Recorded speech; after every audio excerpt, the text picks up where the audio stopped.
It is my considered view that at this point in time in our history in the country, that Nnamdi Kanu ought to be released.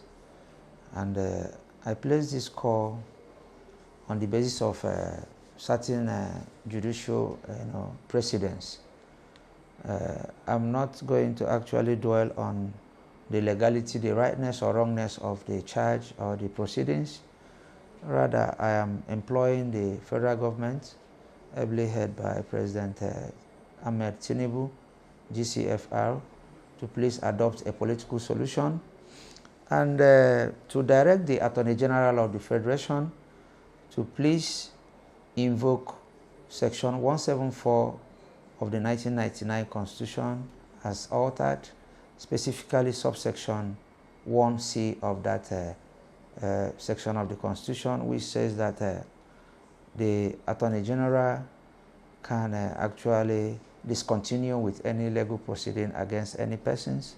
This is based on the principle of nolle prosequi, as we know in law. And you know that this particular section of the Constitution was applied on May 29, 2024, in the case involving the president of Miyetti Allah, where he was actually pardoned for the terrorism charges against him. And you know, it is said that what is good for the geese is good for the gander. And you all know that Nnamdi Kanu has actually suffered enough. While in detention, he lost both his mother and his father, and you know how traumatizing that could be. And there are so many people in Southeast who have leveraged on this gap to perpetuate restiveness within the confines of the Southeast. Specifically, the issue of the Monday sit at home. For whatever reason, some people will tell you they are doing that, that it is being done because it's a kind of a call, for the release of Nnamdi Kanu. So I feel that if other persons who were also agitating for various reasons have been pardoned, just as I mentioned for Alhaji Bello Bodejo, who was released, based on this subsection of the Constitution. It is my considered opinion, and that was why I moved that motion.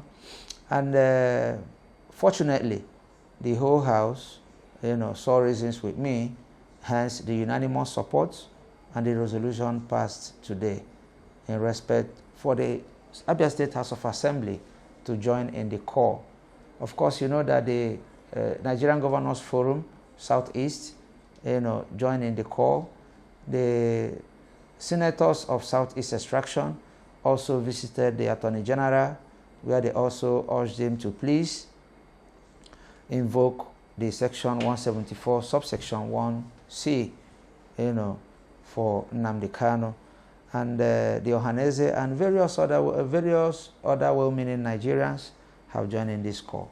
So I want to reiterate this call, believing that the President will actually do the needful by directing the Attorney General to invoke this section of the Nigerian Constitution. Of course, it's going to lead, it's going to deepen the pathway to reconciliation.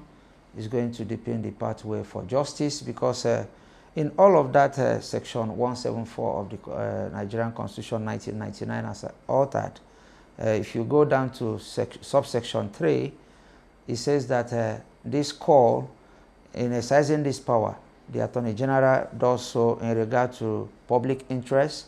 He does that in regard to the interest of justice and the need to prevent abuse of legal proceedings or processes. So I believe that by heeding this call, the President would have acted as a father that he is, knowing that where you want justice or where you want peace, you first of all toe the line of justice. And just as I said earlier, all this ought to be on the basis of political solution, knowing that releasing Nnamdi Kanu will calm all nerves, especially within the youth of the Southeast. It is my belief that it will guarantee releasing Nnamdi Kanu will bring a lasting peace to the Southeast. Of course, we know that that of the release of Alhaji Bello Bodejo has, to a reasonable extent, occasioned peace within the some parts of the northern region. It is also believed that there will be a guarantee of peace